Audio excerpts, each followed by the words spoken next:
मनू अप्पा सोडा. चुप. अप्पा त्या विचारायला उगाचच मार पडतोय. गप्प बस. अप्पा चल अप्पा चल पण चल इथून. अप्पा चल अप्पा चल. चुप. अप्पा अगं त्याने काहीतरी चूक केली असेल. तू काही ती कासावीस होतीस. अप्पा त्याने काहीच केलं नाहीये. मीच घोड्याचं खोगीर सोडलं होतं. काय तू सोडली होतीस? हो अप्पा, मला ही गोष्ट सांगायला हवी, नाहीतर तो असाच असाच आणखीन मार खात राहील. महाराज, आपण आपल्या या सेवकास एक संधी द्यावी. मी तोवर स्वस्थ बसणार नाही जोवर हे शोधून काढत नाही की हे कोणाचं षडयंत्र आहे. तोपर्यंत हा आपला बंदी असेल महाराज.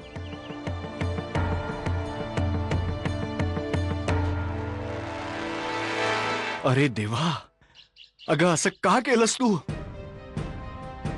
गंगाधरराव खाली पडले असते तर अनर्थ झाला असता. तुला ठाऊक नाही आपले श्रीमंत सरकार आणि गंगाधररावांच्यात किती मतभेद आहेत. मनू मनू, माझ्यामुळे त्या गोष्टीची शिक्षा बिचाऱ्या त्या निर्दोष सेवकाला मिळते. वाचवा आजोबा, सगळं माझ्यामुळे झालंय. चूक तर तुझ्याकडून अवश्य झाली आहे, आणि त्या उपर आमचे आणि त्यांचे संबंध देखील आधीपासूनच चांगले नाहीयेत. ठीक आहे, परिस्थितीला तोंड द्यावंच लागेल.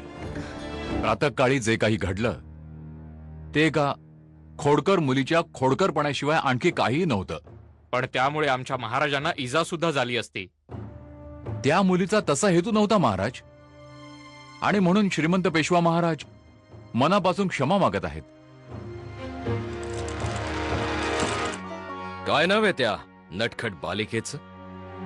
आमचे पेशवा महाराज तिला छकुली म्हणून हाक मारतात.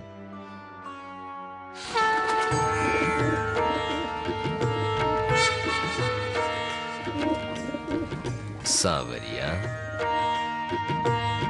आम्हाला त्यांच्या छबिलीला भेटायचंय. जशी महाराजांची आज्ञा.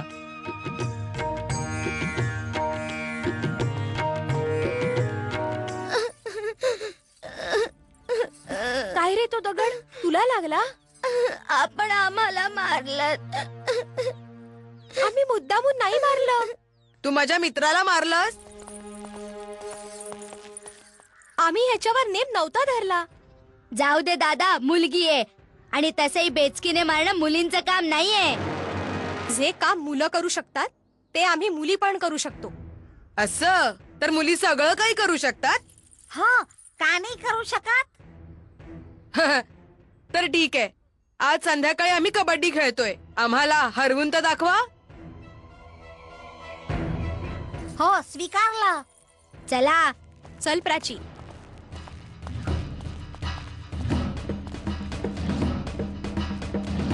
आता बघ, मजा येईल.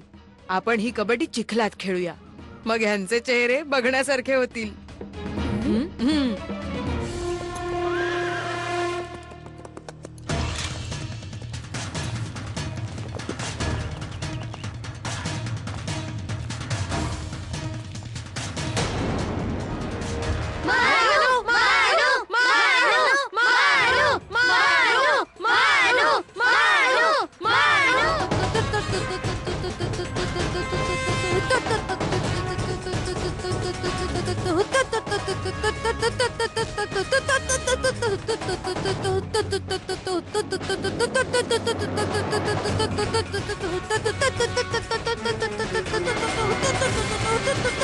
Thank you.